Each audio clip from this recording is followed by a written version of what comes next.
There's no avoiding it. The market's in rotation. Are we going to be okay? Let's talk about it on the weekly update. Okay, friends, let's talk about it. Rotation begins. Here's what you need to know. First up, the chip stumble has now turned into a full-on market rotation. So what we're going to be talking about today, let's take a look at this market rotation and let's see if we'll be okay as we go through this consolidation period. But first up, let's look at the market, same way we've always been doing it. Here's the S&P 500 in green and red candles. Orange is the 50-day moving average, purple is the 200-day moving average, and what do you notice? Well, our uptrend is still in place. Our uptrend is still healthy. Remember that an uptrend is anytime the market is above its 200-day moving average. And we've been there consistently for some time. What we're going to be talking about today, though, is the rotation and the consolidation. And that's really been coming in since maybe around late May. You can see the market sort of peaked out 756 on the SPY. We broke down to about 724, bounced up to 752. So this is a lower high. Then we punched lower. We actually did a test on the 50-day. We put in a lower low, which is 716, which also doesn't look good, right? Lower highs and lower lows means, you're in somewhat of a downtrend. And then 752 is where we put in this most recent high, and it looks like we're going to open down at 743. So we are in a full-on consolidation at this point in time. Right now it's sideways choppy action. Probably the most nerve-wracking thing is we've got lower highs and lower lows showing up on the chart. That indicates a heavy market. Looks like it wants to trade down. If we were to give up on our 50-day moving average, that wouldn't surprise me. If we were to go down all the way to a 200-day test, that wouldn't surprise me either. Markets, very regularly do that. That's normal sort of activity. And we've just had so much froth, wildness, speculation since the Iranian war that it would be good to do some digestion, to do some consolidation here. But if we look at this formation, it's still very early days. And in fact, I don't know that we're going to need to go all the way to a 200-day moving average test. We just had one of those in April. It's really tough to get two of those back to back in the same year so quickly together. So what I actually think is going to happen is I think we're going to have some sideways consolidation, some flopping and chopping around the 50-day moving average. And I think that's going to be okay. So that's at least my current read. I started off with the scary stuff. Hey, lower highs, lower lows, looks like a downtrend.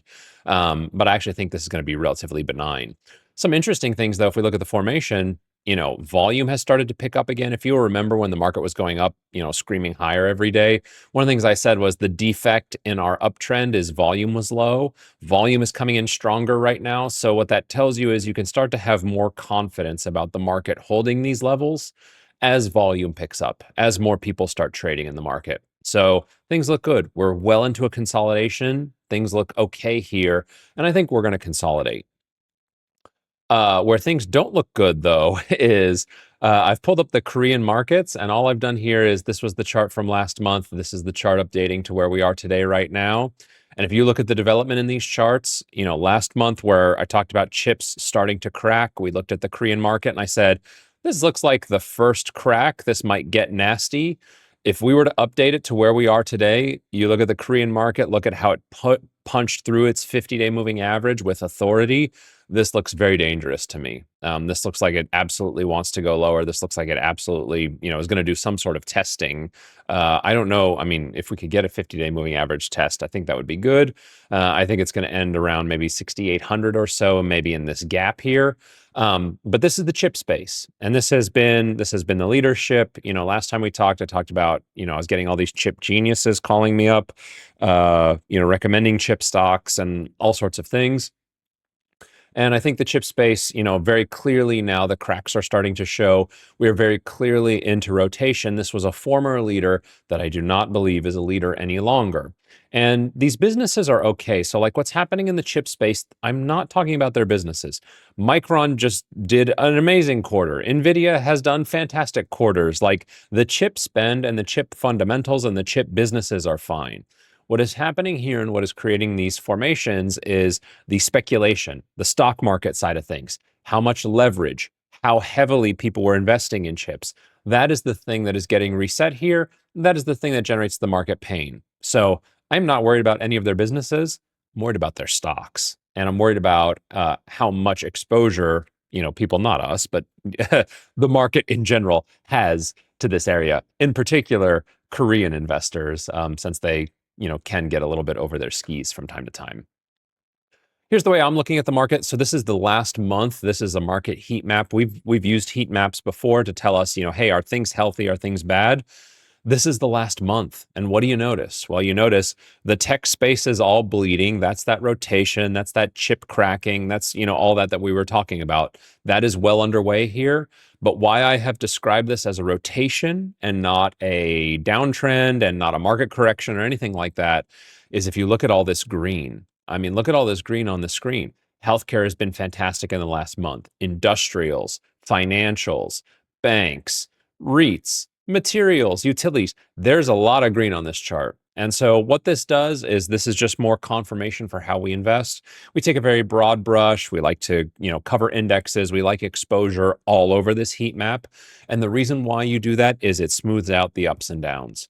People were making a ton of money very quickly in the chip space. And in the last month, a Marvel is down 27%, a QCOM is down 25%, a Broadcom is down 11%.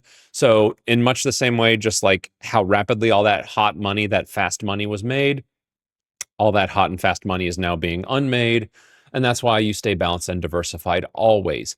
Even in the scenario that we were presented with earlier this year, where chip companies had unbelievable financials and their charts looked amazing, you still always want to be playing defense. You want to keep your gloves up in the boxing match at all times. And if you did that, you're going to do fantastic. This consolidation, I think, is going to be okay. It's a rotation. It is not a correction, at least as of this point in time. There's a lot of green on the board. There's a lot of fertile areas where you can put your money. So what does it all mean?